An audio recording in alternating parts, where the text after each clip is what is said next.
এজন্যই মানুষ ঠিকই বলে যে মেয়েরা প্রবাসে যায় তারা কখনো ভালো থাকতে পারে না। তোমার মা বিদেশ থেকে কার যেন অবৈধ সন্তান পেটে নিয়ে দেশে চলে আসছে, আর তুমি ঢং করতেছো, তাই না? চুপ বেয়াদব। ভাইয়া, তুমি ভাবির গায়ে হাত তুলতেছো কেন? আমাদের মান সম্মান কি থাকবে? চুপ কর, মান সম্মানের কথা বলতেছ।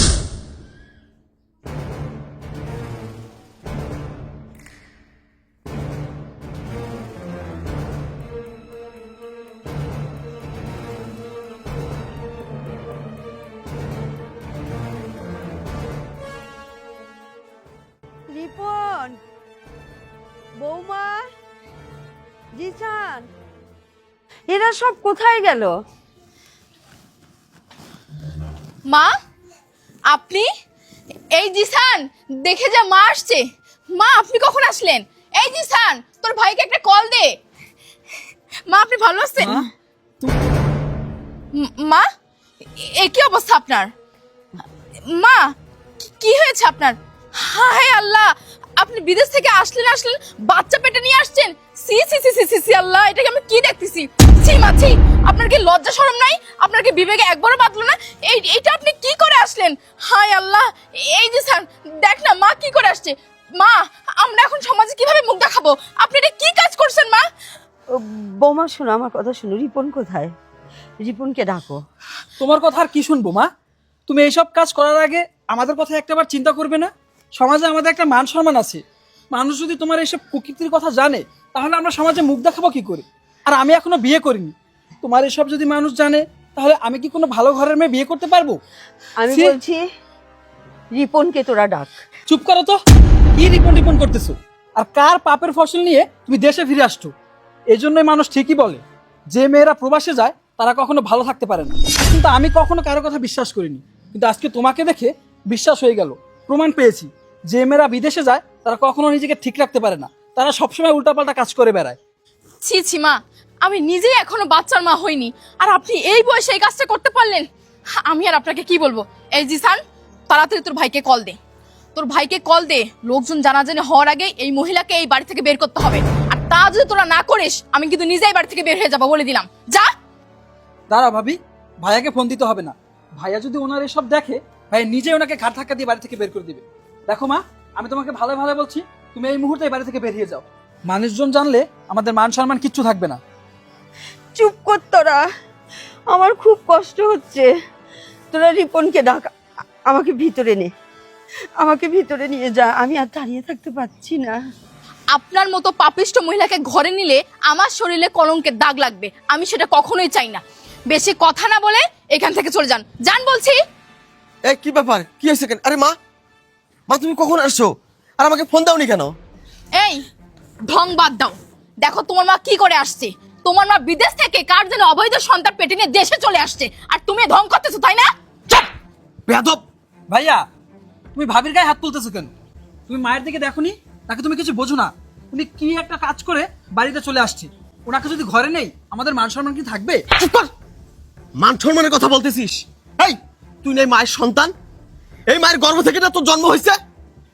তুই মাকে নিয়ে আজে বাজে কথা বলতেছিস। ও না হয় পরের বাড়ির মানুষ, অন্য বাড়ি থেকেই বাড়িতে আসছে, ও না হয় বোঝেনি। কিন্তু এই এই গর্ভ থেকে তো তোর জন্ম হয়েছে, আমার জন্ম হয়েছে, আর তুই সেই মাকে অপমান করে কথা বলতেছিস। একটা অসুস্থ মানুষ, তাকে তো আগে ঘরে নিতে পারতি, তাকে বসাইতে পারতি, তারপর তো তার সঙ্গে কথা বলতে পারতি। তা না করে তোরা বাড়ির সামনে দাঁড় করে এত কথা বলতেছিস তার এই সঙ্গে। তোমার চোখে কানা হয়ে গেছে, দেখতেছো না তোর মায়ের কি মা! অবস্থা? মা, ও মা, এই যাকে চেয়ার নিয়ে আয়, যা চেয়ার নিয়ে আয়। মা, মা দাঁড়াও মা, এই যে ধর, আগে ধর, মাকে ধর, ওঠো মা, বসো অবশ্যই। রিপন, মা, আমার প্রচন্ড ব্যথা করছে, আমি মনে হয় আর বাঁচবো না রে বাবা। মা তুমি কি বলছো মা? সব তোমার কিচ্ছু হবে না মা, আমি তো আছি মা, আমি তো আছি। আর তুমি আমাকে ক্ষমা করো মা, আমারই দোষ মা। আসলে তোমার এই অবস্থার কথা আমি যদি ওদেরকে আগে থেকে জানাইতাম, ওরা হয়তো তোমাকে অপমান করতো না, এত বাজে মন্তব্য তোমাকে নিয়ে করতো না মা। সঞ্জিসান, তুমিও শোনো, আমার মা কোনো অন্যায় করেনি, আমার মা কোনো নোংরামও করেনি। আমার মায়ের যে অবস্থা দেখতেছো, আমার মায়ের পেটে বড় একটা পাথর হয়েছে। ডাক্তার বলেছে 24 ঘন্টার মধ্যে যদি তাকে অপারেশন না করা হয় তাকে বাঁচানো যাবে না। আরে অকৃতজ্ঞ, এই বয়সে তো ঘরে বসে বসে খাচ্ছিস, তোকে ভালো রাখতে, আমাকে ভালো রাখতে এই বয়সে প্রবাস মাটিতে সে দিনের পর দিন পরিশ্রম করে, মাসে মাসে লক্ষ লক্ষ টাকা পাঠায় আমাদেরকে ভালো রাখার জন্য। এত অসুস্থ মানুষটা, এত শরীর খারাপ তার, তারপরও সে কাজ কখনো বন্ধ করেনি। টাকার পিছনে শুধু ছুটেছে তোকে আমাকে ভালো রাখতে, এই পরিবারকে ভালো রাখতে। আর তুই কি না এই মাকে কত অপমান করলি, সমাজে মুখ দেখাতে পারবি না, তাই না? আরে যে মা কষ্ট করে ইনকাম করে তোকে বড় করেছে, তোকে খাওয়াচ্ছে, সেই মায়ের একটু অবস্থা খারাপ দেখে তুই তাকে নিয়ে এত বাজে মন্তব্য করলি। আমার খুব কষ্ট হচ্ছে মা আমি বুঝতে পারছি, মা বুঝতে পারছি। আর তোদেরকে কেন বলতে পারিসনি জানিস? এই অপারেশনটা করতে অনেকগুলো টাকার দরকার।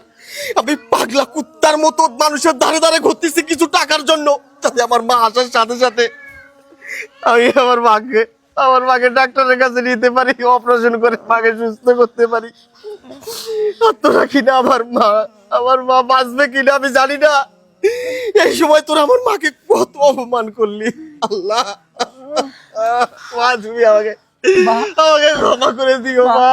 আর ভুল হয়ে গেছে। আমরা বুঝতে পারিনি, আমাদের চল, চল, চল। ক্ষমা করে দাও। চল, এই কোনো কথা না, তুই আগে মাকে নে, আগে মাকে ডাক্তারের কাছে নেই, পরে তোদের সঙ্গে আমার বোঝাপড় হবে।